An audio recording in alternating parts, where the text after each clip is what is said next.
কেন্দ্রীয় ঘোষিত কর্মসূচির অংশ হিসেবে কুষ্টিয়ায়ও বিক্ষোভ সমাবেশ করছে পলিটেকনিক ইনস্টিটিউটের শিক্ষার্থীরা। বিস্তারিত জানাতে কুষ্টিয়া পলিটেকনিক ইনস্টিটিউট থেকে সরাসরি যুক্ত হচ্ছেন আমাদের প্রতিনিধি শরীফুল ইসলাম। শরীফুল, কুষ্টিয়া আসলে এই বিক্ষোভের কি অবস্থা এখন পর্যন্ত? ধন্যবাদ জাকিয়া। আপনি যেমনটি বলছিলেন, কুষ্টিয়াও বিক্ষোভ চালাচ্ছে।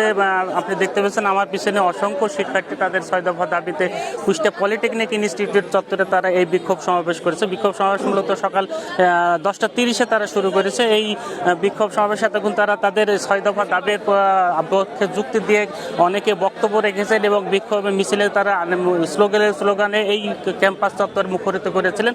আজকের যে কর্মসূচি, দীর্ঘদিন ধরে তারা এই 6 দফা দাবিতে যে আন্দোলন চালিয়ে আসেন তারই ধারাবাহিকতায় কেন্দ্রীয় কর্মসূচির অংশ হিসেবে কুষ্টিয়া পলিটেকনিক ইনস্টিটিউটের শিক্ষার্থীরা সেই আন্দোলন করছে।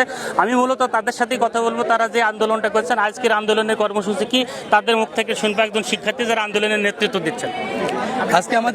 আজকে আমাদের কর্মসূচি হচ্ছে কুষ্টিয়া পলিটেকনিক ইনস্টিটিউটে শান্তিপূর্ণভাবে বিক্ষোভ মিছিল এবং আমরা প্রশাসনিক ভবন তালাবদ্ধ করবো। যেমন আমাদের সারা বাংলাদেশের সকল পলিটেকনিক তালাবদ্ধ করছে, আমরা আজকে তালাবদ্ধ করে দেবো, সকল পলিটেকনিক প্রশাসনিক কার্যক্রম বন্ধ করে দেবো আজকে।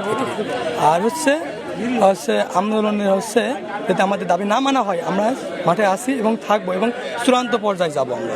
হ্যাঁ, উনি যেমনটি বলছিলেন, আন্দোলনের সর্বশেষ চূড়ান্ত পর্যায়ে যতদিন পর্যন্ত এই দাবি আদায় না হবে ততদিন পর্যন্ত তারা এই আন্দোলনে থাকবে, মাঠে থাকবে, শিক্ষার বাইরে থাকবে। ইতিমধ্যে তারা প্রশাসনিক শিক্ষা ভবনে তালা ঝুলিয়ে দিয়েছেন।